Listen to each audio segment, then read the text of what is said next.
आप सभी को जय मसीह की। हमने नीति वचन 3 अध्याय कल कंप्लीट किया था और आज हम नीति वचन 4 अध्याय देखेंगे।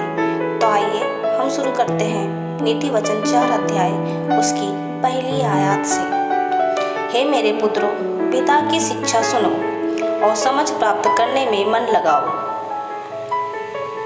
क्योंकि मैंने तुमको उत्तम शिक्षा दी है। मेरी शिक्षा को न छोड़ो।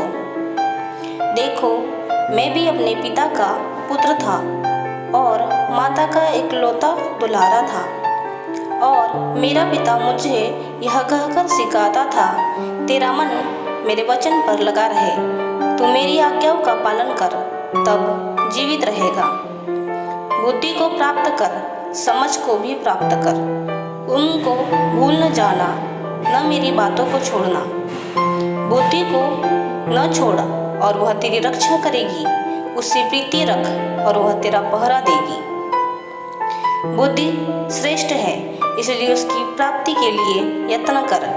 अपना सब कुछ खर्च कर दे ताकि समझ को प्राप्त कर सके।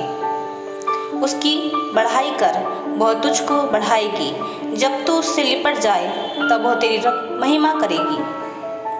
वह तेरे सिर पर शोभायमान आभूषण बांधेगी और तुझे सुंदर मुकुट देगी। हे मेरे पुत्र, मेरी बातें सुनकर ग्रहण कर, तब तू बहुत वर्ष तक जीवित रहेगा। मैंने तुझे बुद्धि का मार्ग बताया है और सिधाई के पथ पर चलाया है,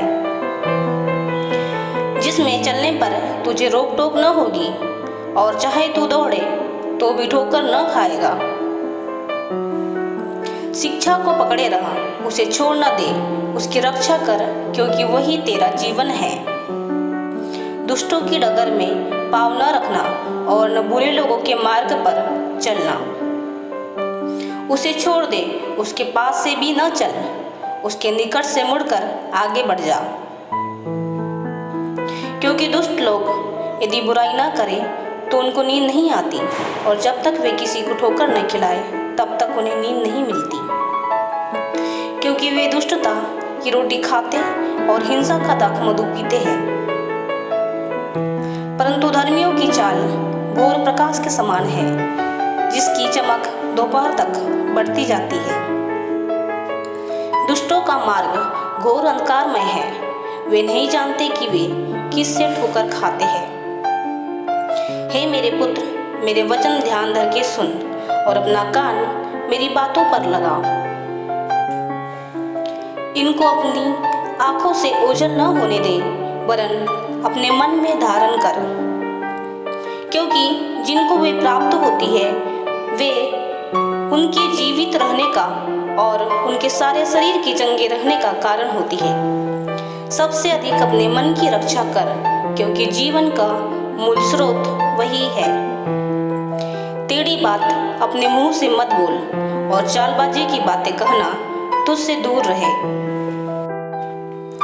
तेरी आंखें सामने ही की ओर लगी रहे और तेरी पलकें आगे की ओर खुली रहे। अपने पाँव रखने के लिए मार्गों को समतल कर, तब तेरे सब मार्ग ठीक रहेंगे। न तो दाहिने ओर मुड़ना और न बाईं ओर। अपने पाँव को बुराई के मार्ग पर चलने से हटा ले। आप सभी को जय मसीह की।